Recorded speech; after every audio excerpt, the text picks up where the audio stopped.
Might as well. Chris comes, he comes, he might be working, so we online? Yeah. Hey, thank you, everybody, and welcome to the Fire Exec Committee meeting here Monday, June the 9th, 2025. Just to let everybody know, 1.1 there, that the meeting will be streamed live and recorded for public viewing on the town's YouTube page. Number three, 3.1 on the agenda there tonight. The minutes be adopted by the Fire Exec Committee, and that those confidential minutes of the closed session of the committee remain confidential and restricted from public disclosure in accordance with the exemptions provided in the Municipal Freedom of Information and Protection of Privacy Act. You can have a look at those minutes for a second while I get some of the motions signed. Pass it down. Gary, please. Give you a second to read this. We can just, minutes. since we're already in, we can just call it out as we go if you like. Sure, we can do that too. I'll make the motion. Gary.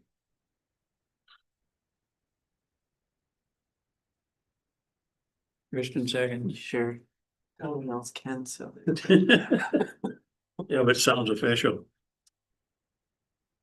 Okay, we had an opportunity to take a look at those. Any corrections or changes or anything you want to see down in those minutes? No? Okay, all in favor? Gary, thank you.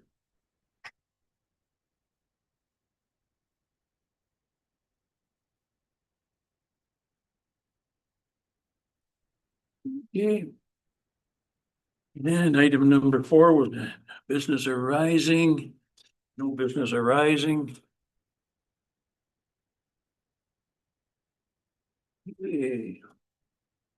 5.1 on the agenda tonight is that the Fire Exec Committee sees and approves the payables for April 2025 and May. Move to that. Kristen, second, Gary.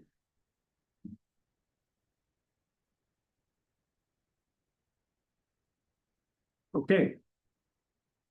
Any questions? Gary. Thank you, Mr. Chair. First of all, I'd like to go to April's payables. One line, County of Plympton quarterly tower lease, operating expenses, monthly support fees. The question that, Mr. Chair, through you to the chief, where's this tower located that, a lease on that?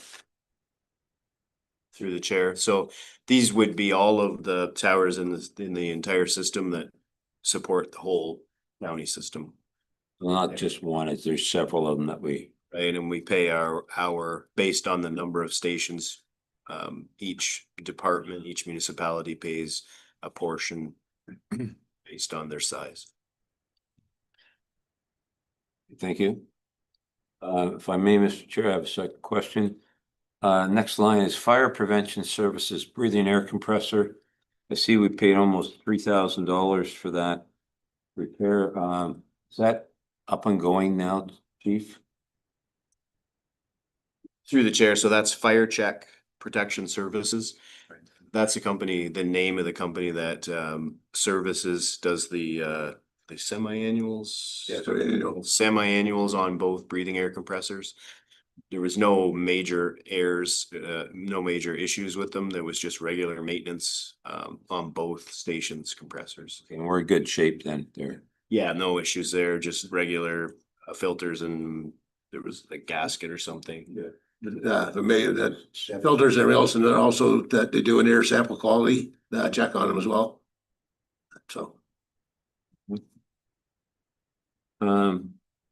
The only other thing I have in that month, just to notice that we bought absorbent. He got one at Windsor Factory Supply, and Chief Davidson, I see you got one at a different location. I see Chief Jordan's a better shopper for price wise. He was a little cheaper. What was that? What item? Floor absorbent. Oh, I have nothing else under that month, Mr. Chair. I'm sure my counterpart, Councilor Rodriguez has a couple questions. I was just gonna say a slew. And maybe if I can just comment on the absorbent, I think through the chair, there is an absorbent that we purchased through a special hazmat company that is slightly different than the clay-based absorbent that Chief Jordan would have purchased at Windsor factory. That'll be the difference in price. Are they used, if I may, are they used for different purposes? Could be, yeah. Oh. The one's a lighter product. Well, it's has definitely have, they could be used for the same things as well, but they're versatile in their own ways. These are all typically billable cost recovery products for us, consumables that we would use at motor vehicle collisions. I just wanted to comment that's good. I noticed Yeah, we got that old Imperial discount. Yeah, I have a lot of connections with Imperial, so Yeah, always went in and said, I want a good price, not Imperials. yeah. That's all I have for that month, Mr. Chair. Kristen, what do you? Yes, I think, most of the items are budget items.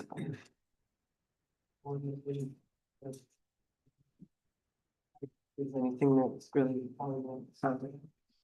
through the chair, there are all budget items. Yeah, so I have no issue with April. I'm just gonna look at. You wanna go? May. Sure.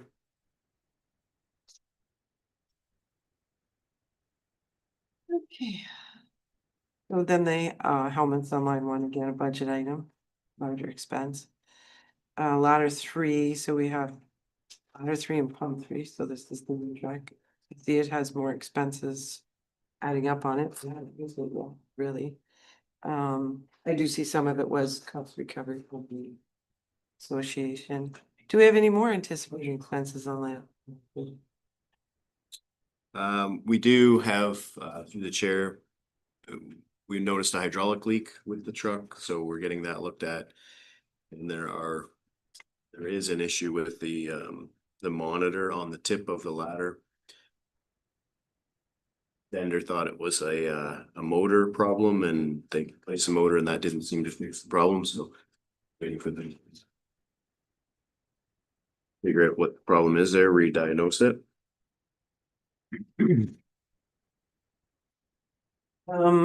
The SPCA testing, I'm sure is normal, just can't remember what it is. So that through the chair, that's through M&L, the one you're talking about, SCBA. Yes, thank So you. that's our self-contained breathing apparatus, our annual test / flow test for those apparatus. That's what's required to make sure they're safe for use for firefighters. And one final question on the suit cleaning, that's the inspection stuff. I'm just trying to remember. Now, this would have to be done regardless of having those washing machine things. Tractors. Correct? Through the chair, that's correct. The bunker gear is required to go out annually for advanced cleaning and servicing and inspection annually by a third party by the standard. And the extractors are more for after fire. When they're soiled, Yeah. they can be cleaned in the extractor, but they have to be inspected by a third party annually. Right. Gotcha. Thank you. That would be, thank you.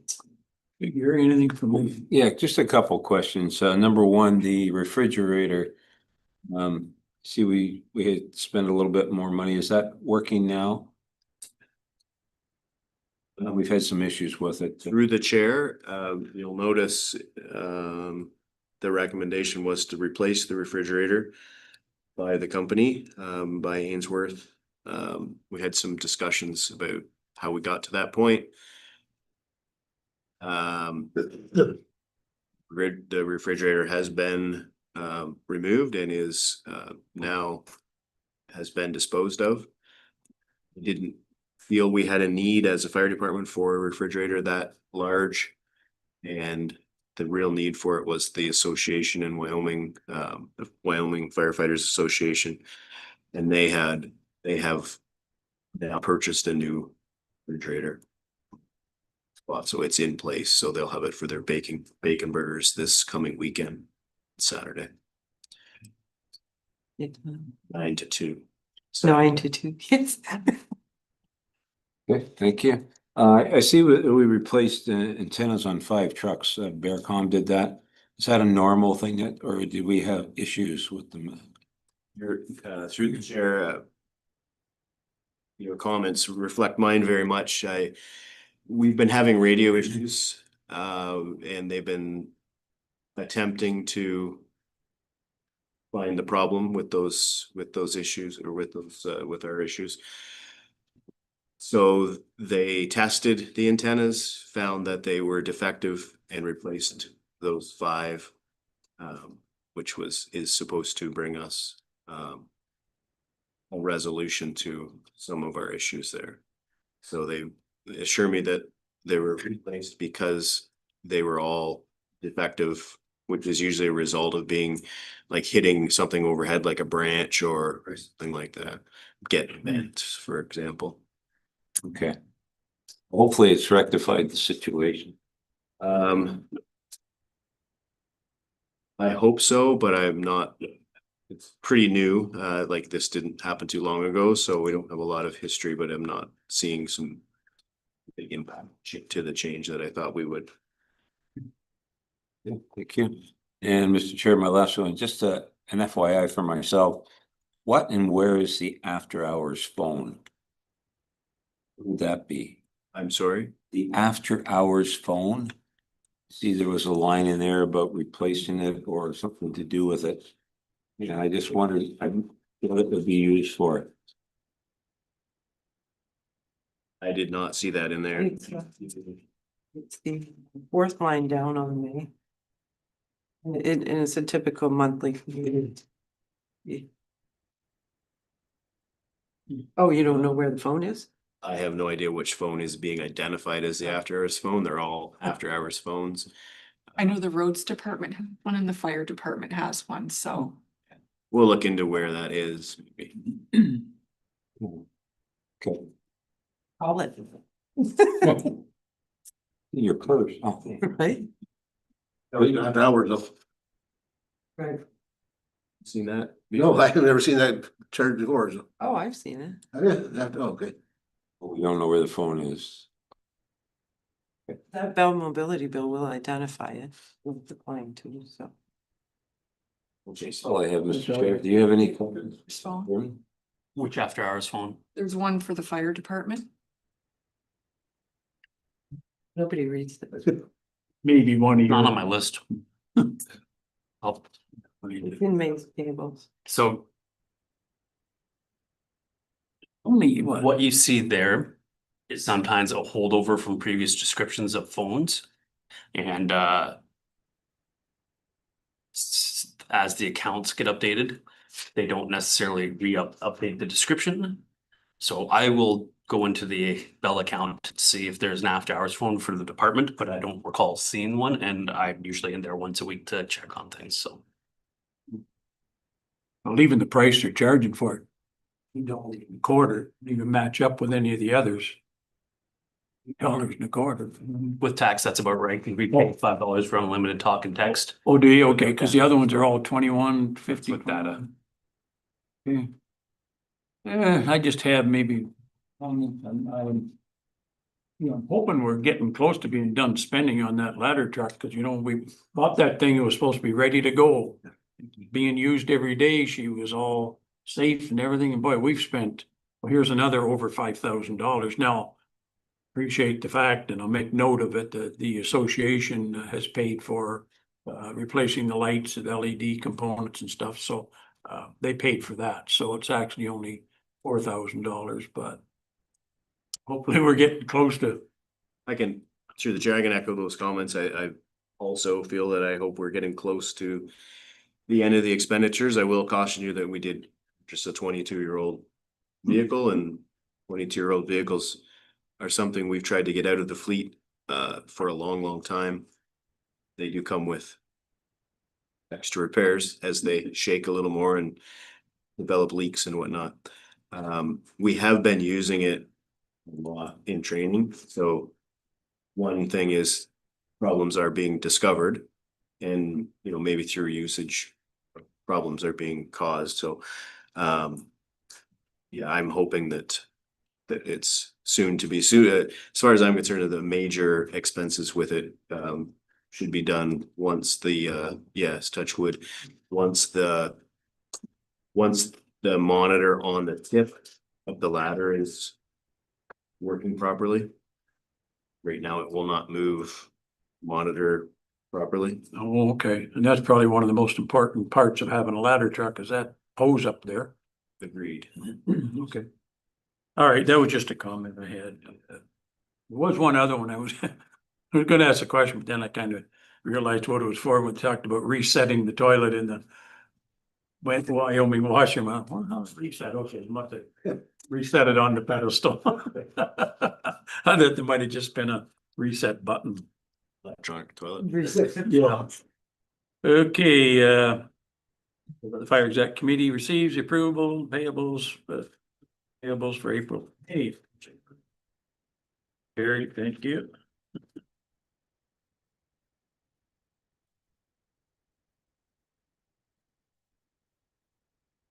Okay. Okay, item number 6 there, 6.1, first quarter report. It's a good report. It's an excellent report. And I'll just get the second discussion report submitted by Will Davidson, Director of Emergency Services / Fire Chief, dated May 2025, regarding the Plympton-Wyoming Fire Department's first quarter report be received, forwarded to council for informational purposes. Kristen, are you the mover? The seconder? Thank you. Okay, open the floor for questions. Kristen? Yeah, thank you. Excellent report, brother. Very few things. The statistics are all great, very clear. There's just a couple of things I initially have questions on. One's, is really nothing, well, not directly related to the report as such, but as we get a bigger picture going down the road, you know, how, so my question might be premature, but how is it determined that we actually need 30 firefighters per station? Like, who decides that? Well, through the chair, that would have been a decision made by council, Based on, based on, you know, the perceived needs and circumstances of the municipality. It's quite an average number for this size of department, fire department. There's a lot of history with that number. So other than that, I'm not sure in the past where council had actually come up with that number. And you're right, this support should drive council's decision-making to whether they need more or less. yeah, so I appreciate it is a premature question, but I was just more curiosity, how did it come? Yeah, it's a good question. Do you, being here forever? Do you maybe have any? Just based on call volume and amount of people that can respond, it's not, especially through the day and everything else later. That obviously with that larger numbers, the chances of having more responders is better, so. Right, so it's a percentage kind of, if you get 30, you might get 5 or. Yeah. Okay. All right, thank you. I guess we need to discuss that further down the road. My second question or ask is my showing the majority of valid problems were caused by electrical in this particular report. I was wondering if maybe we could do in order to promote the education side of things.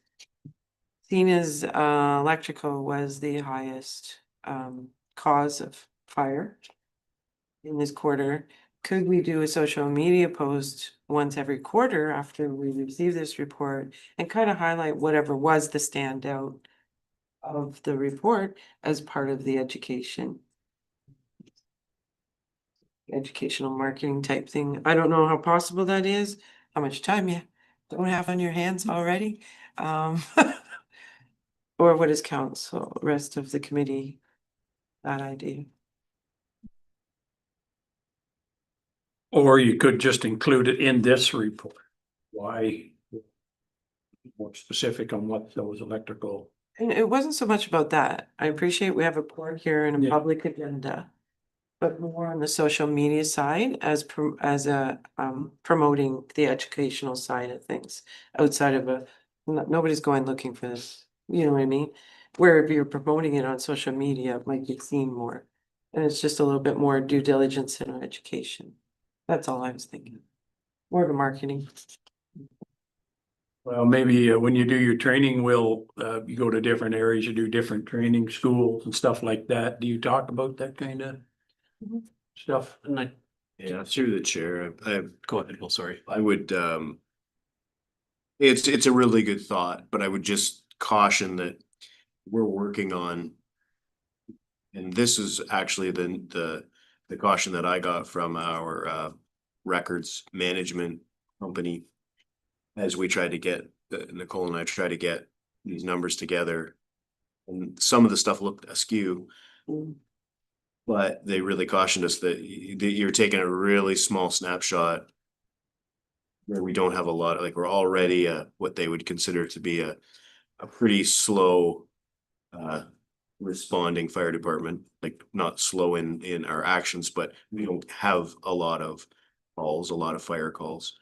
So now we're taking a snapshot of just a few, so it's tough in the first quarter to really get much meaningful data that's going to shape something like a prevention program. Having said that, we recognize that we had a lithium-ion battery fire, so we're working towards getting a public education campaign for that. Mhm. Problem being, it's very new to the province, and there's not a lot of good information. There's information, but it's not all stuff we want to brand. So we will work on that, and we will get something out, but I think that's once we get through some more time, and we have a few other fires to put into that mix, we will probably have a better understanding of how we need to shape our educational programs. And because small town Ontario is and has a small call volume, typically what we do is follow provincial statistics. So our provincial statistics are going to tell us that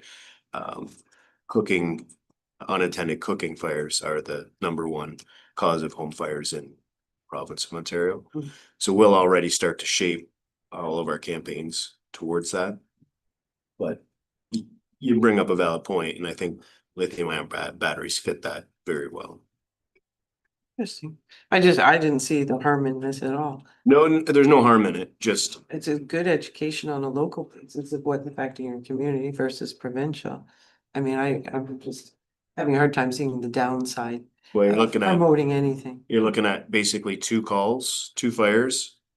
One's electrical, both electrical in nature. Mhm, One is totally different than the other one, mhm. like not even close. So, Right.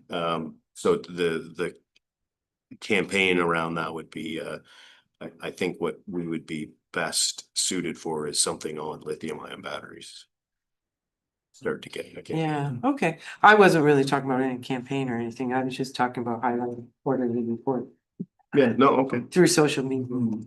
Yeah, well, that's a campaign. That's a public education campaign. If we're gonna put something out on social Yeah. media, that's definitely we want to target at this. Yeah. Fair enough. You heard any question on that? No, I just want to comment, I think between the chief and our administrative assistant, they did a great job putting that together. It's very informative.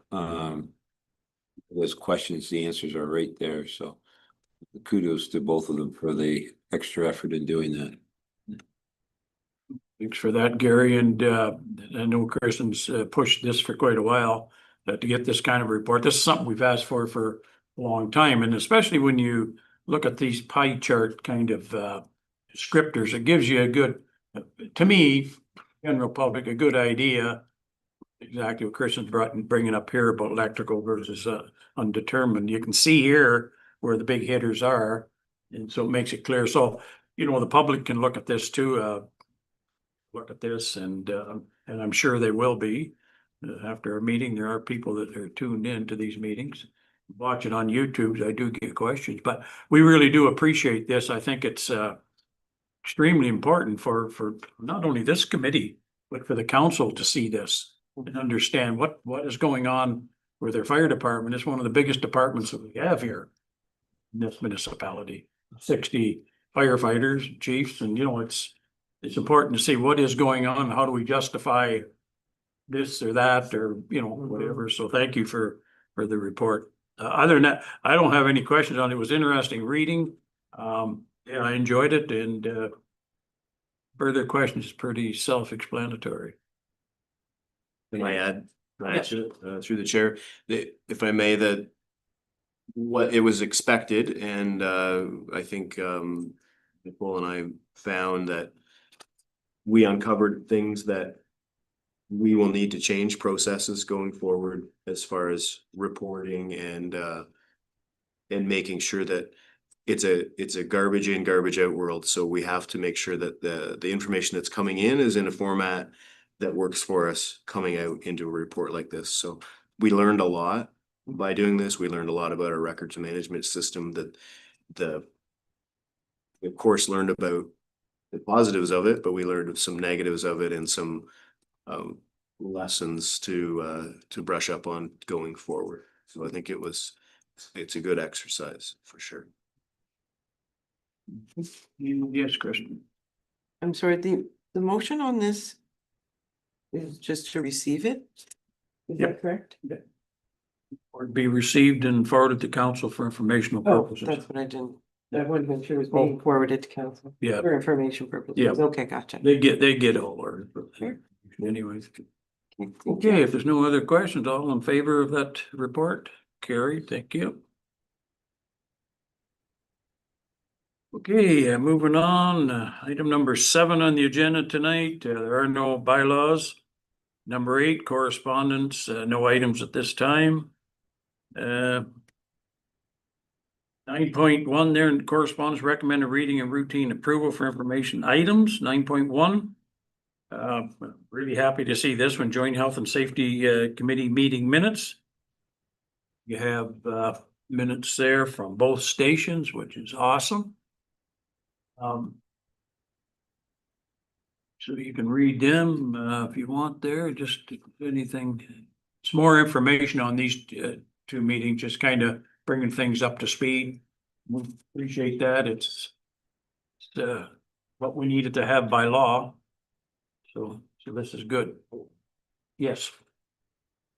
I just noticed that you do have Chris and Claudia going to be the reps. Do you have a timeline on when they're gonna be able to take over for you? You, through the chair, it's Chris's is complete and Claudio's is either just complete or will be in the very near future. We have some time for you? Yeah, I'm gonna stay involved. I want to make sure that this is running smoothly before I stop attending and start attending relaxed spaces and you know, once in a while, but yeah, we're moving in the right direction and it's moving well. It's organized. It helps when we have our admin assistant, you know, bringing and doing the minutes and making sure that the meetings are scheduled and so that assumption. You know, and going back, when the firefighters brought this to the attention of this committee, there was a lot of things back then, and I don't want to go back and look at history. I like to move forward, but there was a lot of things on these minutes at that time they were doing that wasn't being addressed. I'm not going to go into detail on what some of them things were, but that's what you have employee health and safety committees for them to be able to have a little bit of power to say, hey, management's not dealing with that. It's not being done quick enough. So this is good protection for all involved firefighters, the management, and so thank you for getting these meetings going. There is just one question I have on it. I guess Adam will have to answer this one. Is the like Chris, is he considered management? Management and sit on the joint health and safety committee. Oh, no, I know they have to have a management rep, but being part of the fire department as chief, is he management or? He would be if they he's talk- district chief, yes. Okay. I wasn't sure about that one, so. And even down to the captain, they're still considered on the management side. Okay. Any supervisor up and. Okay. Fair enough on that, yep. Okay, next on the agenda there, 9.2. Landlord fire training workshop, this is information only. I guess the question, is that on our website? Can we put that on our website? It will be. Okay. I A can little also- early. Huh? Yeah, I can speak to it if you'd like. Yeah, Yeah, through the chair, so duly noted by Nicole, we wanted to bring it to you first before it went live. Yeah. At the committee level, and you know, I feel this is much needed information to get out to the landlords in our area. We'll see how well it's attended if we get that want to come to it. Hopefully they do. It's free and it's intended to work with the landlords to let them know maybe some things that some obligations they have under the Ontario Fire Code that they may not be aware of. And we'd rather educate them now instead of you know, trying to penalize them through enforcement of the code later. So yeah, hopefully they'll work with us and take some good information away from it. and the sooner we get this on the website, the better, because you know, people are busy also. I know it's November 13th, but still the sooner the better. I would, anybody else got, Gary, you got any questions on that one? Christian, at all? Go ahead, no, last one later. Yeah, so putting it on the website or? So it's one of those boxes that comes across? Is that what we were talking about? Yeah, both, I guess. And then, will it also go on, social media as well? And up until what time? If we talk about something now in November, I think we were also gonna put something when we do our fall newsletter. Something in there as well. It'll be advertised until October the 23rd. on the Uh, website, but social media, we kind of want to get it in there a few times. Yeah. But for those, I mean, because you could have kinds of landlords and, you know, small homes do the apartment buildings. So there'd probably be a great deal of the population that won't be engaged, or not a great deal, hopefully, if they get a great turnout, but after the presentation, will there be something posted as part of the educational piece as well? For a link or something for them to refer to? Well, we hadn't planned on that. The only link, you know, the information all comes from the Ontario Fire Code, which Mhm. as landlords, they're responsible to Mhm. have and to follow. So they'll have the information if they choose to, you know, get the fire code. I want to just bring them in and explain what some of the stuff means and Mhm. kind of explain it in layman's terms Mm. to make it easier. We could consider doing a frequently asked questions if we can get some good feedback out of this workshop. I just think that would be a nice follow-up to, for those we can't capture. Going there. Reach as much as we can. Okay. Okay, no, I think it's a great idea. You know, every time we hear about a fire, it's usually they haven't got a smoke detector or monoxide detector or whatever. We're in trouble because you do. Yeah, will this include short-term rental bylaw people? Or will we even get into that kind of detail? Like, are they considered landlords on short-term rentals? So yeah, through the chair, anyone that rents that has, people there that are renting, leasing, whatever it may be. Yeah, they're all lumped into the same category within the code. Great idea. Okay, moving on here.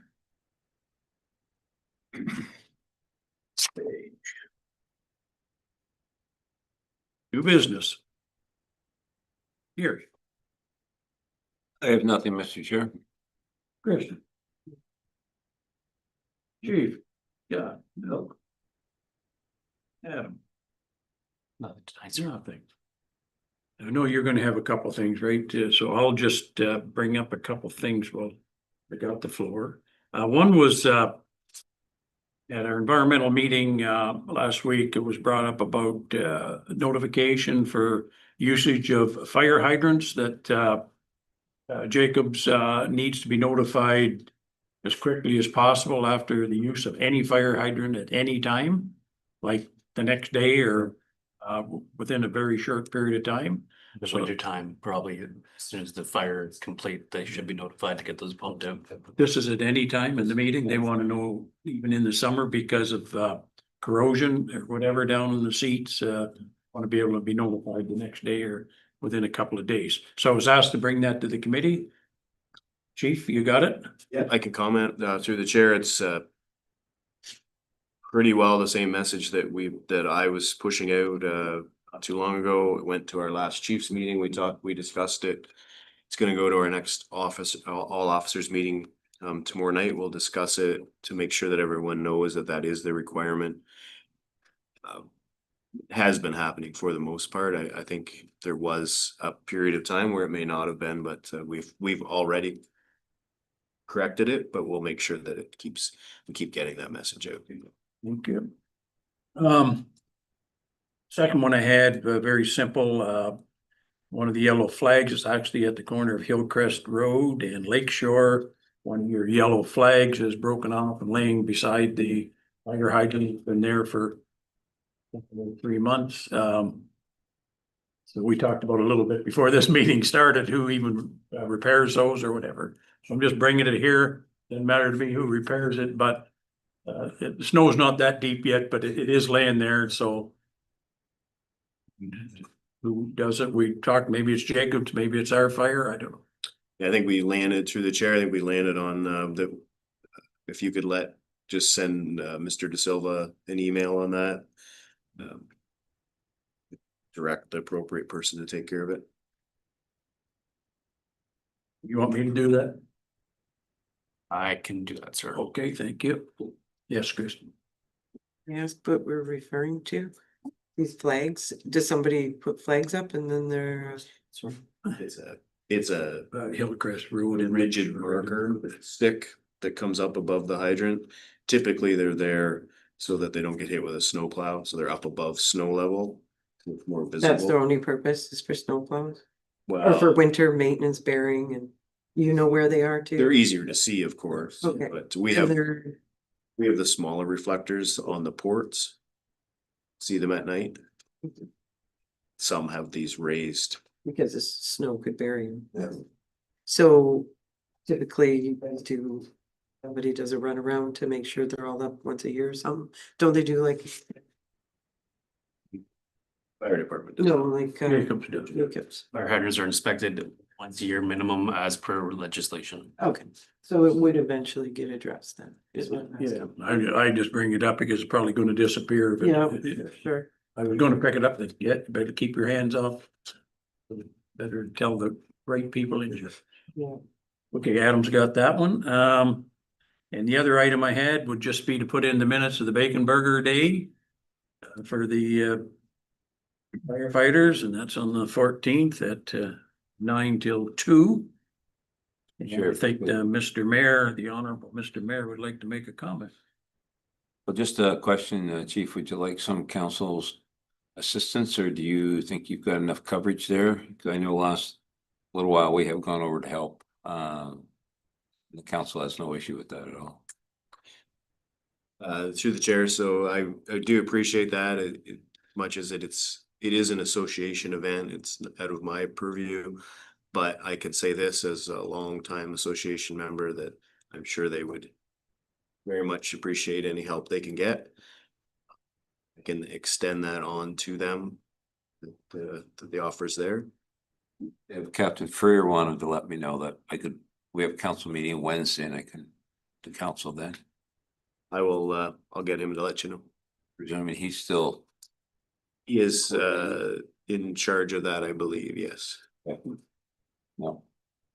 Thank you for that offer, Mr. Mayor, and I won't be available, being Meyer at a family reunion this year, so. Well, there's Friday setup, Councilor Wolvat, that I'm sure, Onions to chop. Huh? Well, there's onions to chop and I'm allergic to them. So. You've developed it. and I think I'm allergic to the smoke, oh boy. Okay, that's all I have. Anybody else got anything else for new business? Yes, go ahead. I have through the chair, I have a number of things. I'll start out with some funding opportunities. On November 19th, 2024, the minister, sorry, the Minister and Solicitor General announced the establishment of the mental health support for public safety personnel program. They call it the MHS4PSP. To keep things not confusing, apparently. So the grant program will subsidize access to Warrior Health fee-for-service programs for eligible Ontario fire departments. I'll just summarize this a little bit, but police, fire, and other agencies. Between May 2025 and March 2026, the application process began May 27th. To transfer payment with Ontario TPOL. Grants going through. The mental health service offered are confidential, on-demand, stigma-free resources for public safety personnel and their families with a 24/7 access to mental health resources for trauma operation stress, especially designed for trauma-exposed public safety personnel in Ontario. So this is very specific to the emergency services. The deadline for that is to apply is June the 27th. So we plan to put an application in for that. On, I guess, I'll just pause there and see if there's any questions on that one. Thank you. So I didn't hear any amounts on the grant or anything, and it is a part, it's put in support in 24-hour 24/7. access. Yeah. So basically, what is it? You're buying into this access for a certain amount of time? Like, I'm not quite Yeah, understanding. it is not very clear. It's a pilot project. And in a webinar now on it and threw up another presentation on it, and I think it's being developed as we go.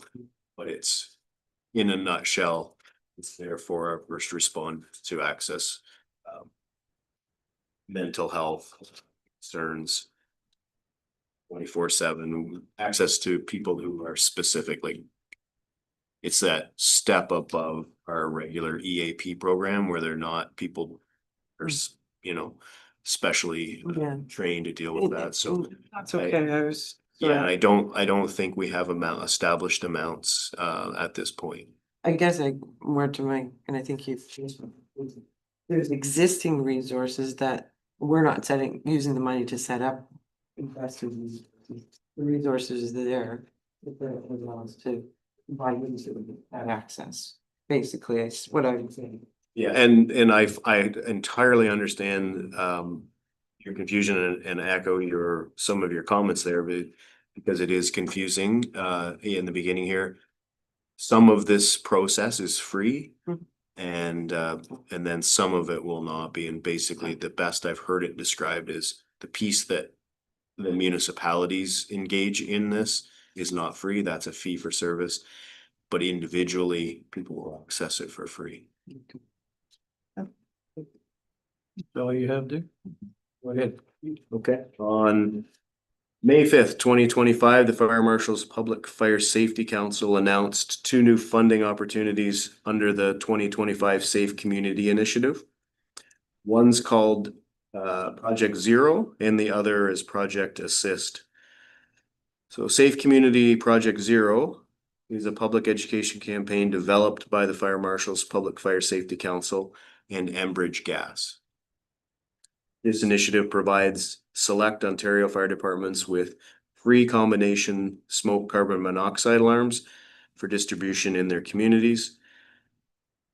Safe Project Zero was established in 2009 in an effort to help reduce residential fire and carbon monoxide deaths to zero, with a focus on reaching high-risk residents. And in 2024, the Plympton-Wyoming Fire Department received 126 combination smoke CO alarms with a retail value of about $8,100.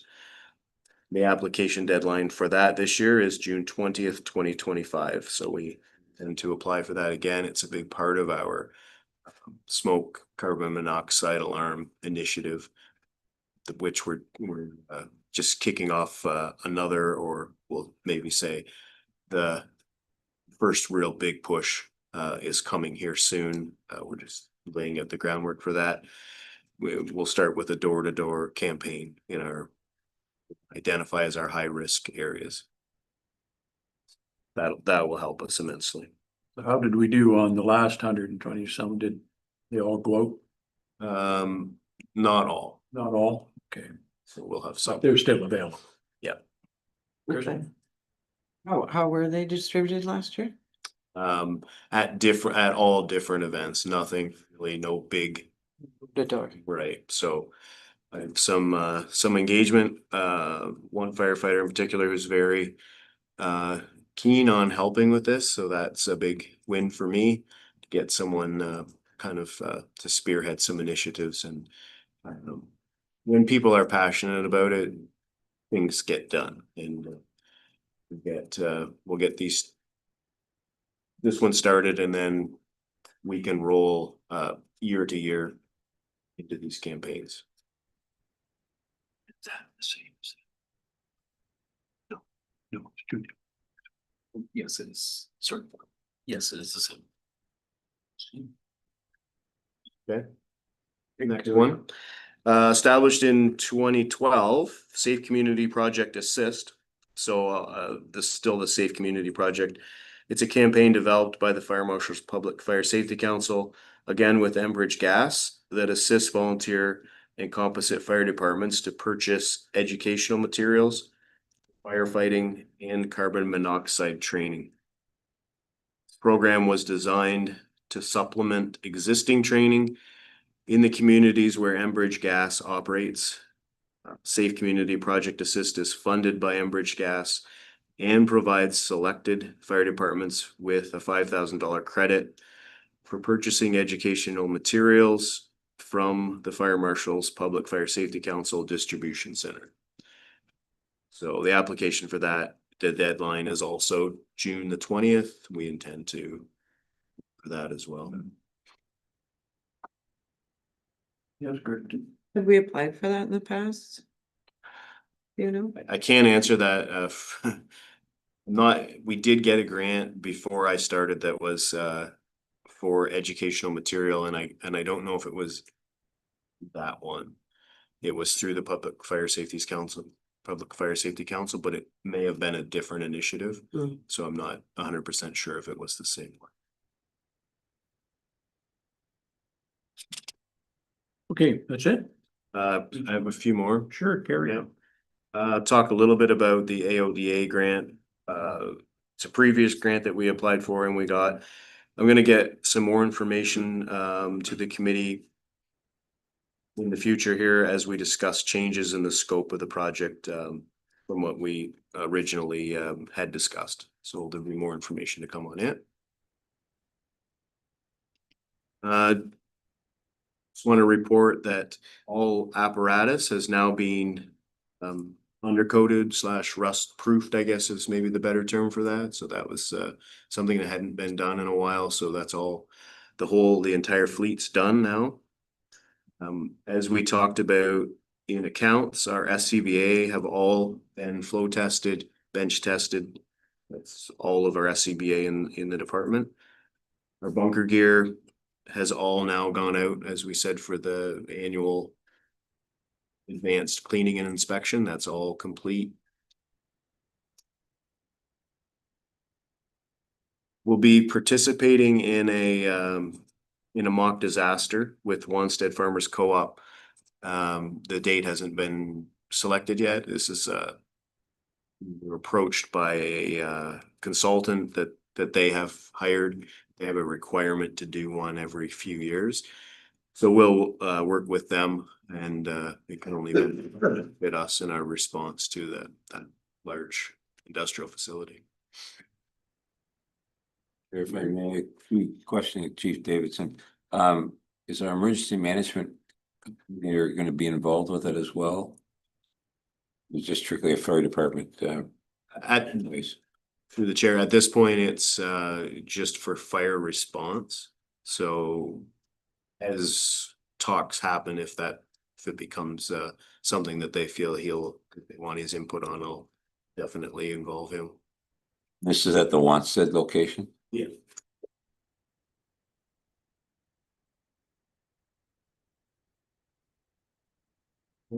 Carry on. Okay, so on a final note, just kind of a thank you to everyone. This has been an extremely busy time, especially with training. So our training division, kudos to them. Keeping up all of our firefighters, our officers, they've been busy training themselves. They've been busy training other firefighters. So kudos to them. That's what builds a department, and it's been very well received, and a great job by everyone. It takes everyone's input. Our target for 2026, moving right along. So through the chair, so our certification target for 2026, I'm still optimistic. We had possibly some minor setbacks, but looking at ways to overcome those challenges, but all in all, and especially for existing members, we are in really good spot. We're getting everyone through that to the certification that they need. The new hurdle is with the new members, the 1s and 2s, and it's becoming more challenging to get the training done. We'll figure it out and move on. But just touching on the newer members, I mean, I know 2026 is approaching for certification, but you're always going to be getting new members, right? So is there anything in the system that says they don't have to be right there on 2026? Because you could get new members right 2 days before the deadline, right? So there must be something there that would not grandfather, but give them some more time. Yeah, the new standard or the new regulation, that the firefighter regulation standard from the provincial government. It says for new members, we have up to 2 years to get them that certification. The problem with that is when we don't, let me start that over. What our firefighters like to do is go to calls. They like to do their job, do it well, and they like to do it. When we hold someone up for 2 years because they're not certified and they can't participate in that type of call yet, they lose interest. So that puts my, pressure on to get it done as soon as we can when we first hire them. But it does give us up to 2 years. Good. Okay. Carry on. That's my final thank you, and all I had for this meeting, sir. Yeah. Well, that's all interesting, and a lot of this stuff, this training is at the topic of this committee for a long time, and we didn't realize just how far behind we were. Well, we did when we found out about got the budgets. We knew we were getting behind, so thanks for trying to get those things caught up. Other than that, I don't have anything else, and nobody else has anything else. Okay, It was very good. yeah, very good, good meeting, good reports. Okay, moved by Gary, second by Christian, that the committee move into an in-camera meeting pursuant to section 239 of the Municipal Act 2001 as amended for the following reasons. Item A, section 239 2B, personnel matters about an identifiable individual, including municipal or local board employee. So we're gonna move into in-camera meeting here for the public, and when we return, we'll just be here and closing the meeting.